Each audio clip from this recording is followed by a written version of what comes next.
जी अस्सलाम वालेकुम। आज हम क्वेश्चन नंबर 7 करते हैं भी 1.3 एक्सरसाइज। ठीक है, क्वेश्चन नंबर आपका 7 आ रहा भी। सबसे पहले बच्चों आपने स्टेटमेंट को अच्छी तरह समझना है। मिरवा मिरहा about a toy for race 1500। आपस में बची है मिरहा, उसने एक खिलौना खरीदा है 1500 का। ठीक है, एंड सोल्ड फॉर 1520, और उसने 1520 रुपए में बेच दिया। ठीक है, मतलब कि 1520 रुपीज में उसने बेच दिया है। What was her profit percentage, आपने इसका प्रॉफिट बताना भी, परसेंटेज में उसको प्रॉफिट कितना होगा। ठीक है भाई, फर्स्ट ऑफ ऑल आप यहाँ पे लिखेंगे गिवन डैट में मेंशन करेंगे गिवन डैट गिवन डैट में आप लिखेंगे भी। तो फर्स्ट ऑफ ऑल आप गिवन डैट में लिखेंगे भी, गिवन डैट में शो करें आपने खिलौना कितने का लिया, कितने का आपने खरीदा भी, 1500 रुपए का खरीदा है, और आपने सेल कितने में किया भी, 1520 रुपए में। ठीक है, फर्स्ट ऑफ ऑल आप लिखेंगे कॉस्ट प्राइस ऑफ टॉय, खिलौने की जो आपने कीमत, खिलौना खरीदा उसकी कीमत कितनी थी, 1500 रुपए। ठीक ना, 1500 में आपने खरीदा भी, 1500 रुपीज में खरीदा है, और आपने सेल कितने में किया भी, 1520 रुपीज में आपने सेल किया है। इसके बाद लिखेंगे सोल्ड प्राइस और टॉय इज इक्वल टू 1520। ठीक है, what was her profit percentage, आपने इसका प्रॉफिट बताना भी, परसेंटेज में कितना होगा। और यहां से आप प्रॉफिट निकाल सकते हैं, प्रॉफिट इक्वल, तो आपने सबसे पहले बेचा कितने भी, 1520 रुपीज में आपने बेचा है। ठीक है, कॉस्ट प्राइस खरीदा कितने में, 1500 में। अगर आप 1520 में से 1500 निकाल दें, बाकी कितने बचेंगे भी, 20 रुपीज। ठीक है, आपका जो प्रॉफिट कितना हुआ, 20 रुपीज प्रॉफिट हो गया।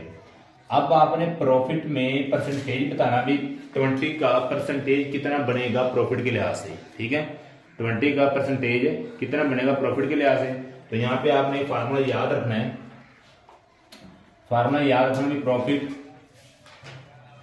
परसेंटेज इक्वल होगा भी, आपके पास प्रॉफिट परसेंटेज इक्वल होगा profit divided by cost price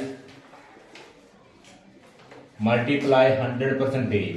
percentage में निकालने के लिए आपने कितने से मल्टीप्लाई करना भी, 100% से मल्टीप्लाई करेंगे। प्रॉफिट मेरे पास कितना, 20 रुपीज है। ठीक है, प्रॉफिट कितना आ रहा है, 20 रुपीज। कॉस्ट प्राइस कितनी आ रही है, कॉस्ट प्राइस मेरे पास 1500 है, मल्टीप्लाई 100। ठीक है, मल्टीप्लाई 100%। तो यहां से बच्चों ये 20 से कट गई, 20 को 100 पे डिवाइड कर, मेरे पास आंसर आएगा 1.33 अप टू 100 चलता जाएगा। साथ में क्या आ रहा है, परसेंटेज। तो मेरे पास जो प्रॉफिट आया है परसेंटेज में 20 रुपीज का जो प्रॉफिट बनेगा परसेंटेज में, वो 1.3% होगा। ठीक है, इतने परसेंटेज उसे मुनाफा हुआ है परसेंटेज में। ओवरऑल प्रॉफिट में उसे कितने फीसद भी आपके पास प्रॉफिट हुआ है, 20 रुपीज हुआ है। अब हम क्वेश्चन नंबर 8 करते हैं भी। क्वेश्चन नंबर 8 की स्टेटमेंट को अच्छी तरह जांचेंगे पहले। तो the annual income of Tayyab is Rs 9,60,000। Tayyab की सालाना आमदनी, मतलब तैयब की एक साल की जो आमदनी है, एक साल में जो करता है, मतलब कारोबार कर रहा है, एक साल की टोटल आमदनी उसकी बन रही है 9,60,000। While the exempted amount is Rs 1,30,000। अच्छा, वो अपने तमाम अखराजात करके एक साल के अंदर वो जितने अखराजात करता है उस पर उसका जो खर्च हो रहा है वो 1,30,000 हो रहा है। ठीक है, इतने मतलब इसके अखराजात है एक साल के। How much tax would he have to pay at the rate of 0.75%।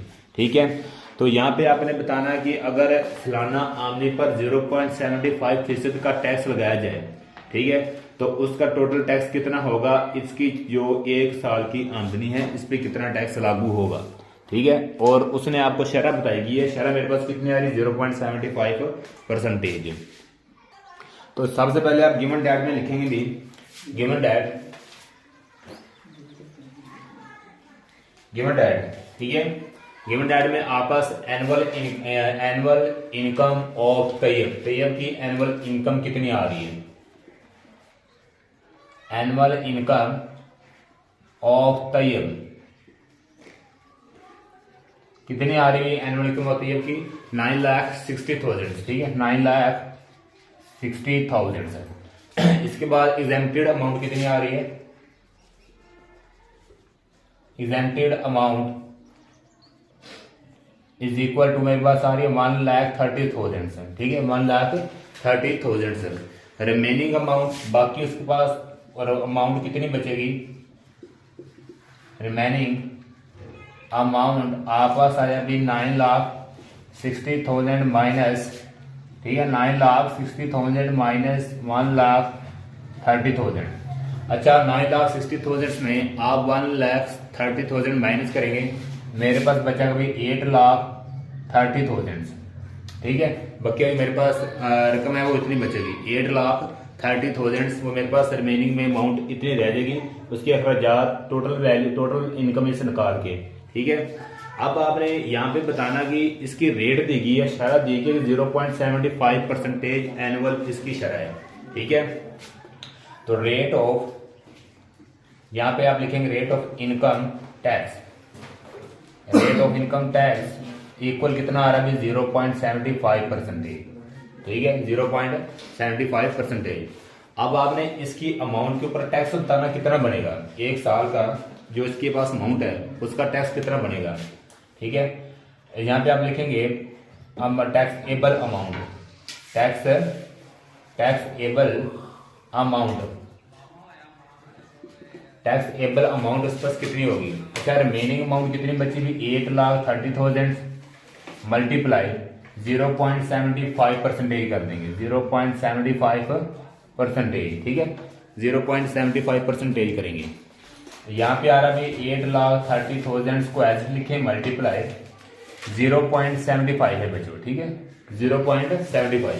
जब भी आपने पॉइंट को खत्म करना तो उसकी जगह डिवाइड में वैल्यू कितनी आएगी 1, पॉइंट के बाद आगे 2 डिजिट आ रहे हैं तो कितनी जीरो लगेंगी 2, ठीक है। पॉइंट की जगह 1 लगाना, आगे जितने डिजिट होंगे उतनी आपने जीरो मेंशन करनी है। परसेंटेज को खत्म करने के लिए कितने पे डिवाइड करते हैं 100 पे, ठीक है मैंने यहाँ पे 100 पे डिवाइड कर दिया सिर्फ परसेंटेज को खत्म करने के लिए, क्योंकि आप जानते हैं मेरे पास 20% एज फर्ज करें 20% आ रहा है, 20% को खत्म करने के लिए 20 के नीचे कितना डिवाइड करना पड़ेगा 100, इसलिए मैंने इसको इस तरह परसेंटेज को डिवाइड में लिखा है 100, ठीक है। अब यहाँ पे देखा जाए ये वाली 20 ये 20 इस 40 से कट गई, ठीक है। बाकी आपके पास कितना मतलब 83 मल्टीप्लाई 75, 83 मल्टीप्लाई 75, तो यहाँ से जो मेरे पास वैल्यू आ गई 6225, ठीक है 6225 आ जाएगी, मतलब 6,225 मेरे पास इसके आमदन पे टैक्स होगा सालाना। मेरे पास सालाना आमदन कितनी आ रही है 9,60,000 का जो टैक्स बनेगा एक साल का, वो इसका आएगा भी 6,225 बनेगा, ठीक है। अब हम क्वेश्चन नंबर 9 करते हैं भी, ठीक है बच्चों। हमारे पास क्वेश्चन नंबर 9 की स्टेटमेंट को आपने पहले अच्छी तरह फॉलो करना है। Find the mark up compound on rest 3,75,000 पर 1 year at the rate of 40% compounded annually, ठीक है। आपने मार्क ऑफ कंपाउंड फाइल करना है। सबसे पहले आपको पता होना चाहिए मार्क ऑफ कंपाउंड क्या है। मार्क ऑफ कंपाउंड आपके पास कोई भी खाता है, मकान है, कोई भी चीज, कोई भी आपके सास्ते हैं, जायदाद है, ठीक है, उनके जो आपके पास टोटल आमदनी फर्ज करें मेरे पास 3,75,000 है, ठीक है। एक साल की शरह उस पर कितनी लग रही है 40% है, ठीक है। एक साल की जो आपके पास आमदन है मेरे पास 3,75,000 है और उस पर जो एक साल की शरह है वो 40% है, ठीक है, कंपोनेंटेड एनुअली के हिसाब से। तो यहां से आपने लिखना भी मेरे पास जो टोटल प्राइस है गिवन डेट में लिखेंगे, गिवन डेट में मेंशन करेंगे भी आप, ठीक है। मेरे पास प्राइस कितनी आ रही है 3,75,000, ठीक है। और आपके पास यहाँ पे टाइम कितना बताएगा फॉर 1 ईयर, एक साल का टाइम है मेरे पास, ठीक है। T is equal to 1 year, T से मुराद आपका टाइम है, ठीक है। T किसको कहते हैं भी टाइम को, ठीक है। मेरे पास भी टाइम आ रहा है 1 ईयर। इसके बाद आपके पास rate of mark of compound, mark of compound की रेट कितनी है, rate of mark of compound rate of markup compound equal कितना आ रहा है 40%। ठीक है, तो यहाँ पे आपने एक फार्मूला याद रखना भी, मार्कअप कंपाउंड का फार्मूला मेंशन करेंगे। मार्कअप कंपाउंड इक्वल होगा भी, markup compound equal P price into 1 plus R की पावर आपके पास आएगी भी टी, फिर माइनस क्या करेंगे आप इसमें भी मार्कअप कंपाउंड की जो टोटल वैल्यू होगी उसको माइनस करेंगे। ठीक है, तो यहाँ पे आप वैल्यू पुट करें, टी से मेरे पास टोटल कीमत कितनी आ रही है 3,75,000। ठीक है, 1 प्लस फिर आर की वैल्यू पुट करेंगे रेट, आर कहते हैं रेट को। ठीक है ना, रेट ऑफ मार्कअप कंपाउंड मेरे पास कितना आ रहा है अभी 40%, तो यहाँ पे लिखेंगे 40%। ऊपर टाइम मेरे पास 1 ईयर ऊपर 1 मेंशन होगा माइनस, फिर पी की जगह वैल्यू पुट करेंगे 3,75,000। ठीक है, 3,75,000 1 प्लस परसेंटेज को बेटा आपने खत्म करने के लिए किसमें चेंज करेंगे, जब भी आपने परसेंटेज खत्म करनी है उसको कितने में डिवाइड करते हैं 100 पे। ठीक है, कितने में डिवाइड करते हैं भी 100 पे, माइनस 3,75,000 एज। अगर आप 40 को 100 पे डिवाइड करते हैं मेरे पास आंसर आता है 0.14। ठीक है, माइनस 3,75,500 एज इट। अच्छा, ऊपर वाले 1 की कोई वैल्यू नहीं होगी। ठीक है, क्योंकि 1 मेंशन करें या ना करें 1 की पावर 1 ही रहेगी, मतलब वो एज इट ही रहेगा। अब आपने यहाँ पे 3,75,000 एज इट लिखें, 0.141 ऐड करते हैं मेरे पास 1.14 बनेगा। ठीक है, 1.14 माइनस 3,75,000 एज इट। अब आप यहाँ पे 3,75,000 को 1.14 से मल्टीप्लाई करते हैं तो मेरे पास बनेगा भी ये 4275। ठीक है, अब मेरे पास बनेगा भी 4,27,500 बनेगा, माइनस 3,75,000 एज इट। ठीक है, 3,75,000 एज इट लिखिए।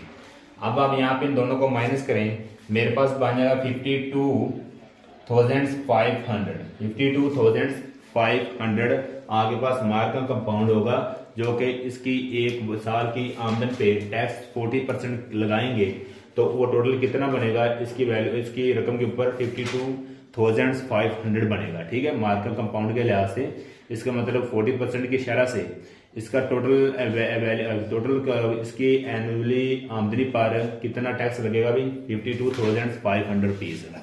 इसी तरह हमारे पास ये 1.3 के टोटल क्वेश्चन सोल्व हो गए। अब हम रिव्यू क्वेश्चन करेंगे। अगर फिर भी किसी बच्चे को इस 1.3 में कोई भी इशू है तो वो कमेंट में लाजिम बताएं।